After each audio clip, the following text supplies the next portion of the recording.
while keeping a check on the amount of flow sent through each edge.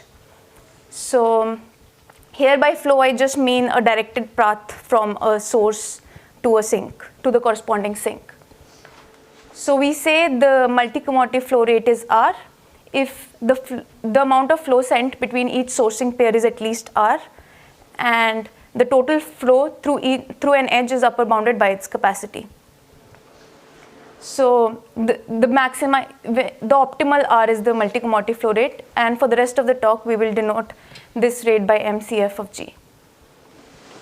So now think of you have a network and flows, and what we are sending is like we are transferring information around the network through flows of packets, and what this does is that whenever you receive a packet, a multi-commodity flow rate is such that it will just send it in some other direction.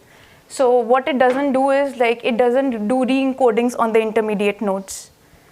And so the question is that can we get better information rate, that is better information transfer rate between the sourcing pairs if the commodities are bits and we can use bit tricks on them. So okay, formally this leads to the field of network coding, which was introduced in 2000 by Elswade et al. Okay, so now think of each source wants to send a message mi to its corresponding sink, and on each edge we have some alphabet associated with it, and that whatever is sent on that edge is a function of the entire message set to that alphabet set. So how you can compute this alphabet for an edge is a function of the incoming function of the alphabets on the incoming edges. Okay, let's look at this example. So for this node, there was x1 coming, where x1 is a bit 0 or 1. There was x1 coming into this node, and the alphabets on the outgoing edges should be a function of these incoming edges. So here this node sends x1 to this edge and x1 to this edge. Now for this node, as x1 and x2 are coming, it can do any function on these two bits, and for example in this example you send x1s or x2. And so whereas in flows when you think of flows of bits, you can only send x1 or x2 on this edge. And the capacity constraint is defined as this, that the entropy of this edge, of the alphabet on this edge, is upper bounded by its capacity, where the randomness is from the uniform distribution over the message set M. Okay, so for example, the x1s or x2, the entropy of this bit is 1, and if the capacity of this edge is 1, it is upper bound. This is a valid coding scheme. So the entire encoding should be such that the sink should be able to decode its corresponding message. So for example, in this graph, this is a sink T1. So this node should be able to decode x1 from the incoming information, which is x1s or x2 and x2. Okay. So what is the network coding rate? So right now we are talking about bits, whereas multi-commodity flow can be fractional, and so we want some similar notion in terms of network coding rate. So network coding rate is defined as the limit of this quantity, where you multiply all the capacities by B and then check the information sent exchange between each sourcing pair and divide that by B and take the limit of this quantity. So for example, let's look at this graph. So we want to calculate the network coding rate of this graph. So when all the capacities are 1, then this edge this edge has capacity 1, then this becomes a bottleneck for sending like 1 bit of information for both sourcing pairs. So what we do is we multiply all of them by 2, then we can send 1 bit of information between each sourcing pair, and the network coding rate becomes half. So basically you take the limit. Okay. So the question is, because this is a limit, can we even compute this quantity? We don't know whether this network coding rate is computable. And so one approach can be, we know what the, so when we look at the multi-commodity flow rate, the optimal multi-commodity flow rate can just be found by solving a linear program. So that is definitely computable. So we look at this quantity. What is the gap for this graph G? That is the ratio of network coding rate divided by MCF rate. So the question is there a graph with gap which is greater than 1? Any questions?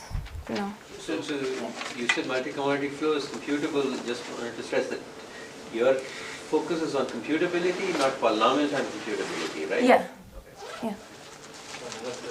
The previous example that you had, is that not an example of the gap being greater than 1? Yes, we'll get to there. That's, yeah, we'll get. That's an example only for directed graphs though.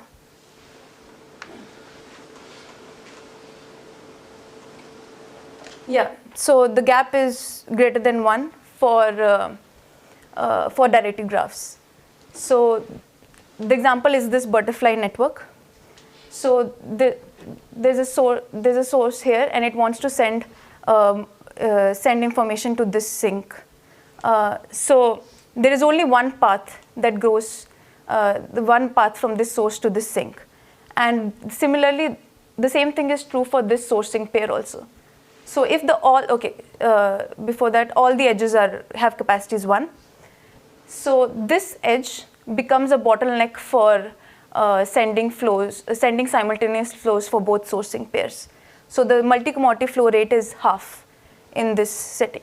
But using the same scheme as the network coding scheme as defined previously, we can send 1 bit of information between each sourcing pair.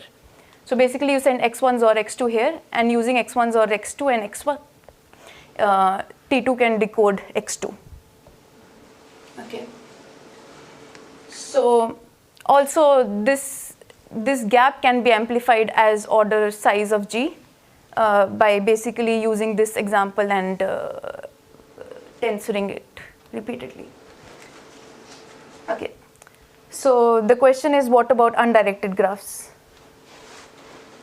So before we talk about exact network coding rates for undirected graphs, let's try to lower bound or upper bound the network coding rate, the gap between network coding and multi-commodity flow. So for this, we look at this quantity called sparsity. So you take a graph and you take a set U. Sparsity of this set U of vertices is defined as follows. You look at the edges crossing the edges from U to V minus U. And the sparsity of this set U is the capacity across this set, across this cut, divided by the total number of sourcing pairs these edges cut. So for example, so the capacity is basically the sum of the capacities of the edges. So say the capacity is 10 and the number of sourcing pair cuts is 2, then the sparsity of this graph is 5, of this set is 5. And the sparsity of the graph is defined as the minimum over all U's, the sparsity of set U. So now, multi-commodity flow rate is a lower bound for network coding because when you increase the capacities, it's basically you will get an integral solution, and that is you can get the same rate as for network coding rate. Whereas the sparsity of the graph is an upper bound on network coding rate. This just follows from information theoretic upper bound that all these edges should contain the information about the messages that these sourcing pairs want to send. for undirected graphs, Leighton Rao proved in 1999 that the multi-commutative flow rate is also lower bounded by sparsity of the graph divided by order log of the size of G. So what this gives us is that multi-commutative flow rate is less than equal to network coding rate of G and is also greater than equal to network coding rate divided by order log of the size of the graph. So the maximum gap can be order log of the size of the graph, whereas in directed graphs it was order size of the graph. So what's the conjecture? The conjecture is that Lee and Lee in 2004 conjecture that multi-commutative flow rate is equal to network coding rate for all undirected graphs. That is, coding gives no advantage. So let's briefly look at the example that for which directed graphs gave a gap. So when you make these edges undirected, so what happens is that you can send some flows on the backward in the reverse direction, and thinking of all these directed edges carrying half units of flow, then you can send 1 unit of flow between each sourcing pair. So basically this graph does not give us anything. Okay. So, can I just go back to the slide? And in general, is the definition such that if you flip source and sink for a particular pair, the capacity is unchanged? If I decide that T2 wants to send messages to S2, would it be the same as if S2 wants to send to T2? Is there nothing that changes? Certainly multi-commodity flow, nothing changes. You mean the demand doesn't Yes. change? I'm sorry? You mean the demand doesn't change? Or the capacity? I mean, yeah, can I take a protocol for one and convert it to a protocol for the other? I mean, it's not clear to me how you need to have some notion of what is incoming information into a node and what's outgoing. yeah. Yeah, I'm not sure. I don't.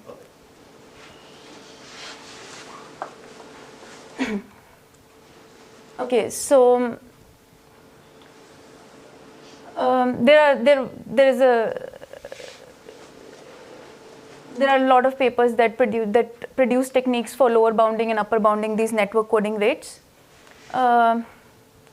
Okay, one interesting example is this, for which this is basically a K32 graph, and each sourcing pair is at a distance of 2 from each other, and with a bit of thinking you can figure out that the sparsity of this graph is 1, whereas the multi-commodity flow rate is 3/4.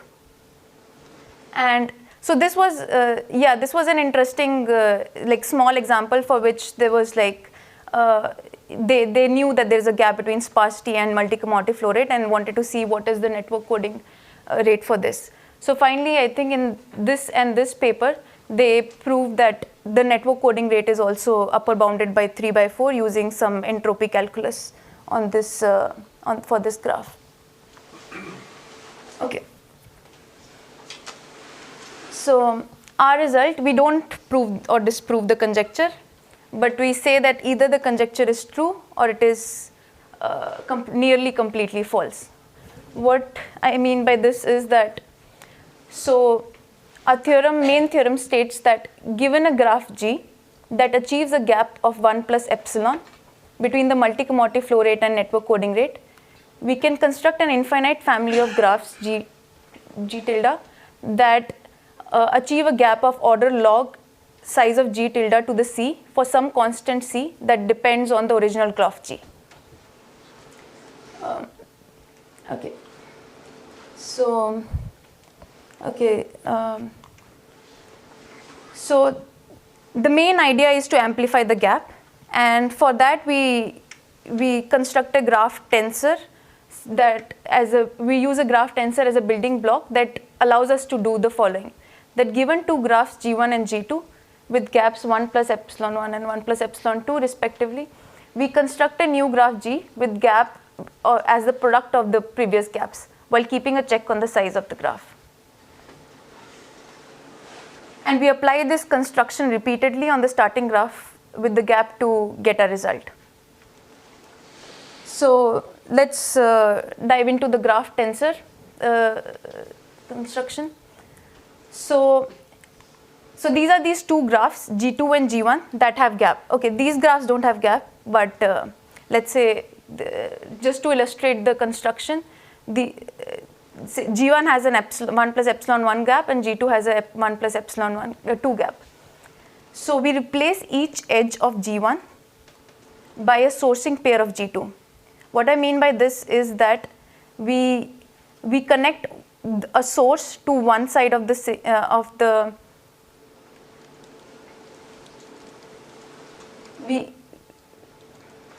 we construct the source. We connect the source to one side of the edge and the sink to the other side of the edge, and we do this for all the edges of G1. So basically, our graph looks like this, and then we keep the sourcing pairs of G1.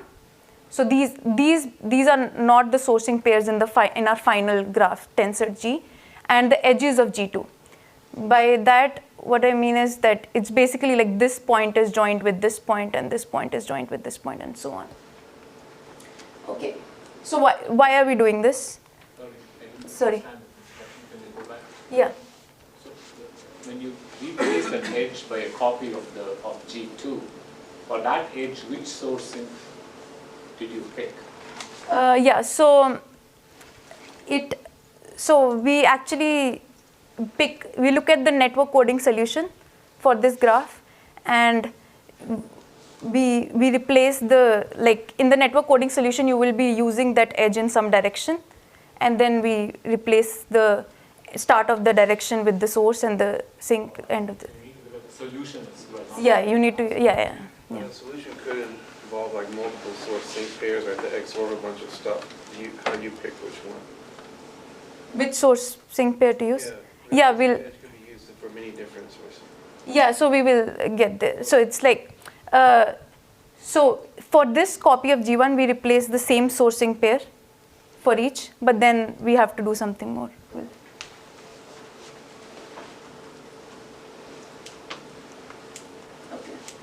So why are we doing this? So when we are replacing an edge of G1, the effective capacity seen by G1 under network coding rate would be greater than that seen under flows.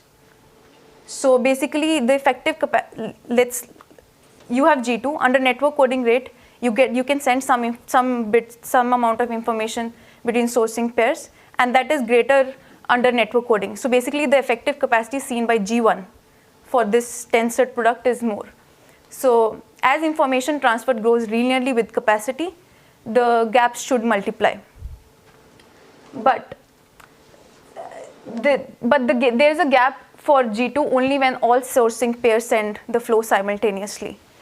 So for this, we have multiple copies of G1, and each sourcing pair in a copy of G2 replaces an edge in a different copy of G1. Okay, let's see this. So basically, for the first copy of G1, the first sourcing pairs of copies of G2 replaced its edges. And for the second copy of G1, the second sourcing pairs of the same copies of G2 replaced those edges. And then we want to say that if you are simultaneously sending flows for all these sourcing pairs, you should see your effective capacity under network coding should increase. But this is not enough, because to prove that the gaps multiply, we can say that the network coding rates multiply, but multi-commodity flow rates don't behave as we want to, because we create these paths, small paths to reach these sinks, which cause a problem and might increase the multi-commodity flow rate to be too much. So for that, our final construction is based on high girth bipartite graphs, which I won't go into. Okay. So the main theorem is that you start with the graph G0 with gap 1 plus epsilon, and you create another graph G prime of size n to the c square and the gap 1 plus epsilon square, where c depends on the diameter of the graph G. Yeah, this is not important enough. Okay, so for iteration G, basically the iterative tensor is that you take this tensor that we defined partially in the previous slides and do the tensor product with with itself, and you find, when you apply theorem 2, you get that the gap grows as this and the size grows as n to the c to the 2 to the j, which gives you that the gap grows as order log size of G to the C1, where C1 is a constant less than 1. Okay, any questions? Can you use it also to get an algorithm for estimating this one?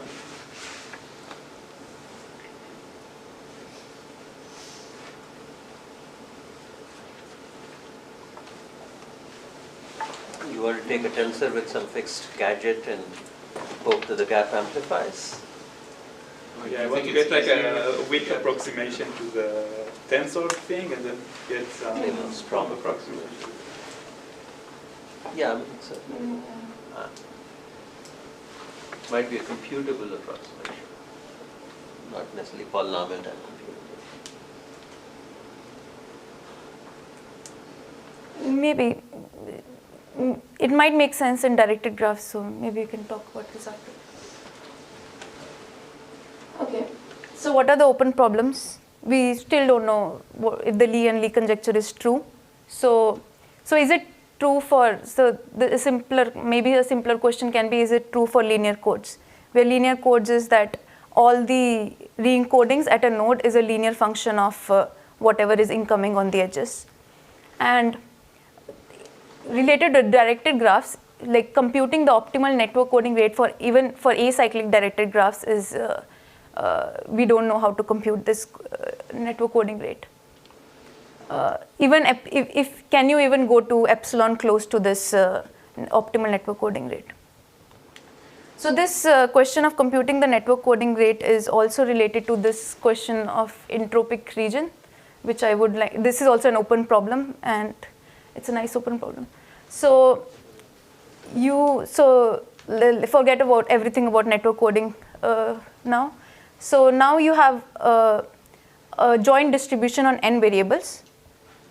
You define an entropic vector as follows. It is a 2 to the n minus 1 dimensional vector whose indices are indexed by subsets of set n, and the sth coordinate, where s is the subset, holds entropy of xi1, xi2, xik, where s is the set. So for example, for n is equal to 2, this entropic vector is just entropy of x1, entropy of x2, and entropy of x1, x2. And now entropic region is the set of all such vectors. We know that this entropic region is a cone under closure, and it should satisfy inequalities such as entropy of x1, x2 is less than or equal to entropy of x1 plus x2. That is, the last variable is less than or equal to the sum of the first two variables, and so on. So the question is that given a 2 to the n minus 1 dimensional vector, can you decide if it is epsilon close to a vector in the entropic region? And yeah, even the decidability of this problem is open. Thanks.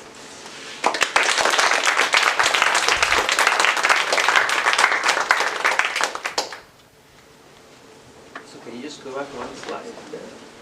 So here the variables xi's are not coming from any fixed finite set, but rather can be, say, integer values or something. Yes.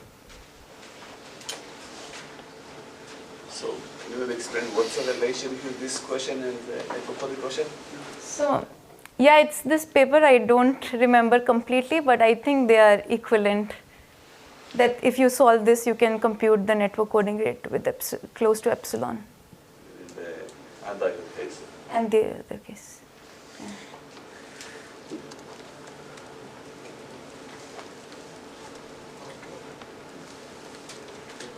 Thanks, Sumegha, again.